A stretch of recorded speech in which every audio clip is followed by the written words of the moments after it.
Hey guys, welcome to Shadun's Cuisine, and today we will be baking steaks in the oven. Well, we're going to start with the cleaning process. When you're cleaning a steak, basically you just want to remove the fattiness, like the fatty parts of the steak. You do not want to remove every single fat part, because the fat also does provide flavor. So these parts you would leave, the parts that's like inside, you would leave a little bit of the ones on top, but this thick piece, you want to remove that. So we're going to cut this off along with the rest. Make sure you separate the fat part from the meat.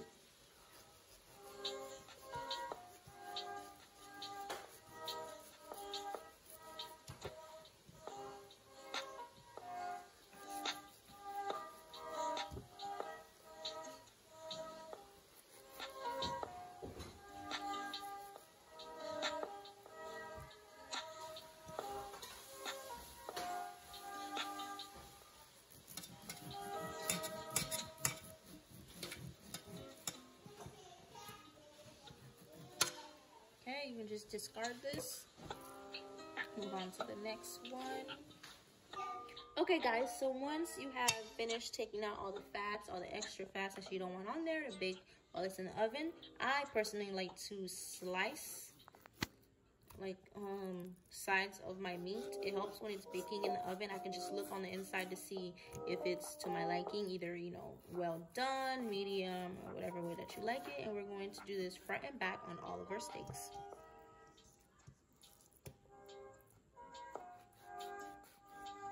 You could do this maybe like 2 slices depending on your steaks, but I usually do 3, so we're going to do 3 on each side.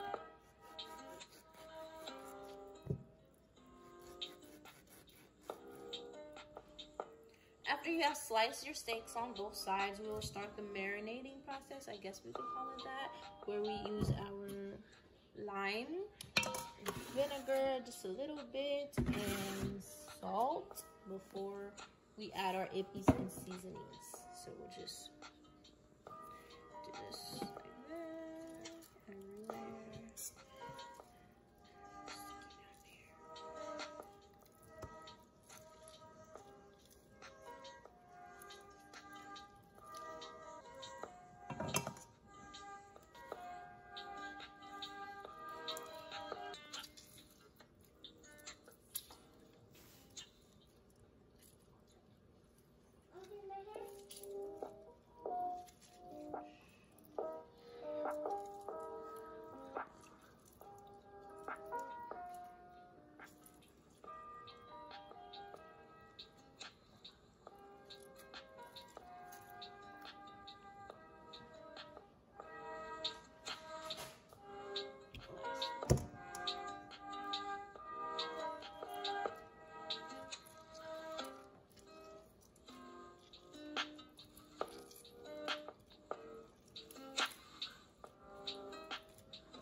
Vinegar,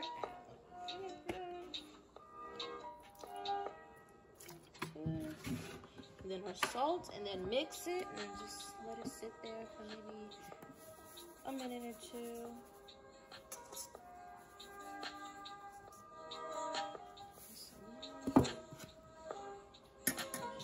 Just mix it, and add our vinegar and lime and salt. And then after a minute or 2, and you have allowed it to sit, we will just rinse this out and then start adding Epis and our other seasoning to get ready for the oven.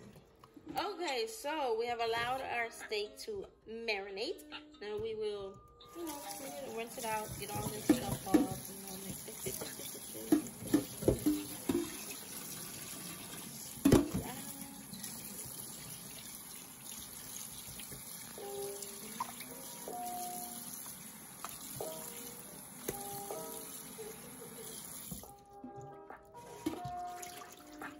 Make sure you get all the water out, and it's not because you're using water to rinse it out, but when your steak is baking, it will like make water of its own to boil before, you know, it bakes and gets the beautiful charcoal color that, you know, it usually gets if it was grilled. Okay, so once you have removed all the water and water stops dripping and coming out of your bowl or plate or whatever you're doing this on, this is when you bring in the Epis.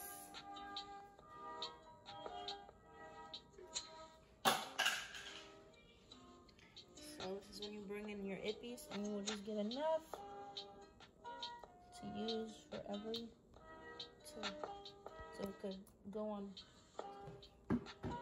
all your steaks. So you just move it around on both sides of everything, mix it around, get it in there, mix it all around.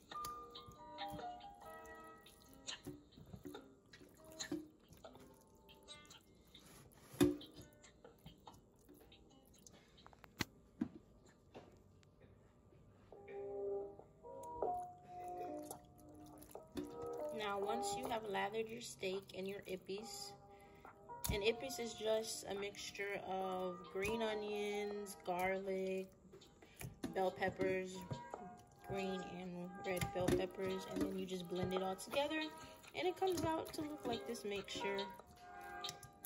So after it has lathered on all of your steaks, we will start our seasoning process. Okay guys, so we have allowed our Epis to marinate. We will start our seasoning process. And these are just the seasonings that I use. Please do not overdo this, or yeah, you get the idea. If you overdo it, it'll be salty. So the first seasoning that we will start with will be our Goya Adobo seasoning. Basically all-purpose seasoning. So just shimmy it like this, because we are going to mix it all up together. Then we'll go with our black pepper. And I like the black pepper. It gives it a peppery taste, a spicy peppery taste, and not a lot of people like spice, so like hot pepper, so you can just use black pepper to give it that. And then we have our Jamaican seasoning. This also is kind of like an Epis because it has the green peppers and the garlic and all that stuff.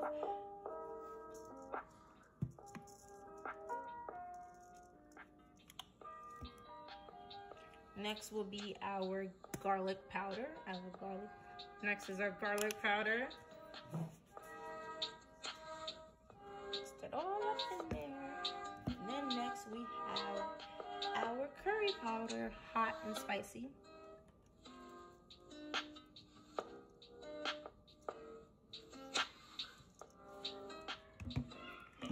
Next is our Sapase Haitian Oxtail soup seasoning, another all-purpose seasoning, and it says Epis right here. And our final ingredient will be smoked paprika. Yeah, smoked paprika.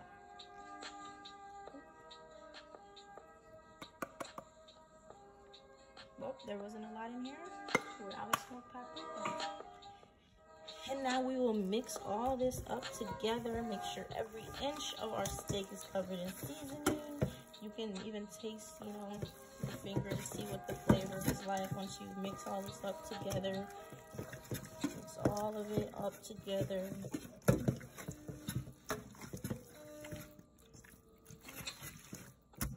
Mix them all together so you can spread it out among them.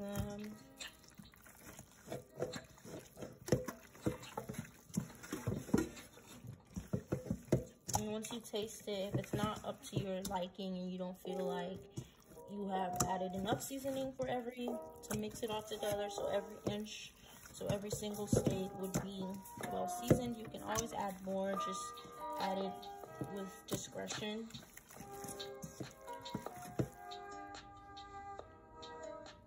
Okay, Okay guys, so we have finished seasoning our steak and now we will get ready to bake. We have already preheated our oven to 410 degrees.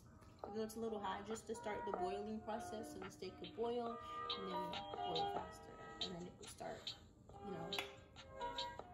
So we'll add some cooking spray. If you do not have cooking spray, you can just use butter and just put it around the pan. And after we have added our cooking spray, we'll just line up our steaks. And last minute turn the mixture, just, you know, make sure it's all up in there.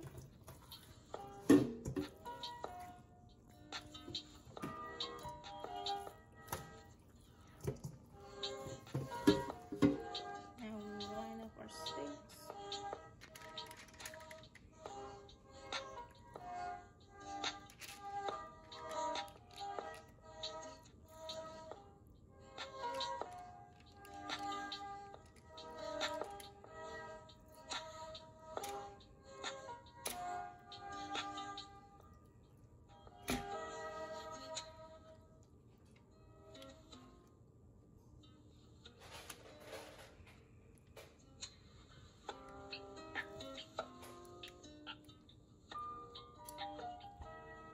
Okay, so now that we have lined up our steaks into the pan and we're waiting for our oven to preheat, any last seasonings that you have left over in the pan, in our bowl, you can just slap it on the crevices and the little cuts that we made and just put it on there while we wait for our oven to preheat.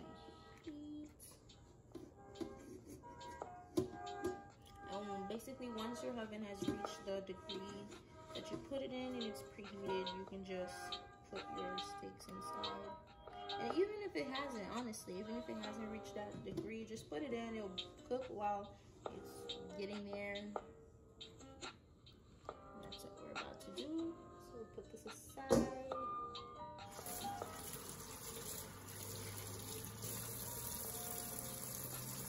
Okay, so our oven has reached the 400 degrees that we put it in, and now it's time to put this in. Put it in the bottom. And now we will just continue to watch it and just see when it's ready, when all the water inside of it has dried, so we can turn down the heat so it can bake. Okay guys, it's time to check up on our steaks so we can flip them. Ooh. Okay, so obviously you can see like some getting some color. So now we'll just flip them on the other side and see the difference. As you can see on this one, this other side is different from these sides. So we're gonna flip it, flip all of them.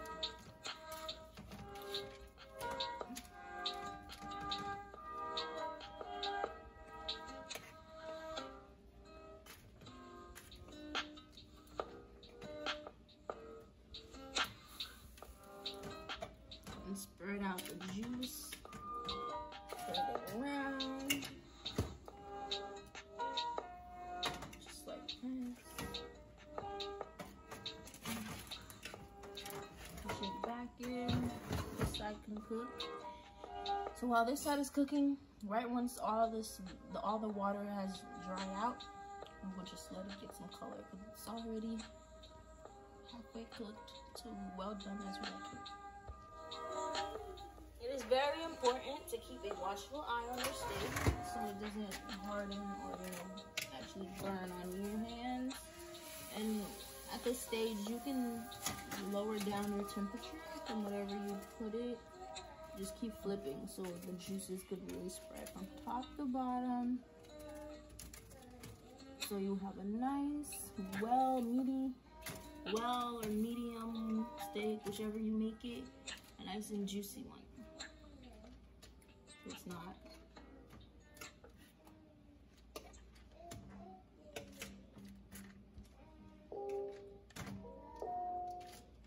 So keep doing this and spreading out your juices. And push it back so it can cook some more because we're not fully done. also remember at this point, because it's already starting to color, you can lower down your temperature. Okay, so now that our steak has started forming its color, we will flip it once again. And once it starts becoming this way, you can turn the volume all the way down because you do not want your steak to burn. This would be like a perfect color for you to end it. So we're gonna let the other side become the same way, and you're about ready to take it out. With our steaks looking like this, we have finished and our steaks are cooked. And this is how our steaks turned out. So please don't forget to like, comment, and subscribe to this channel. Hit that little bell notification button so whenever we post again, you would be notified. Thank you.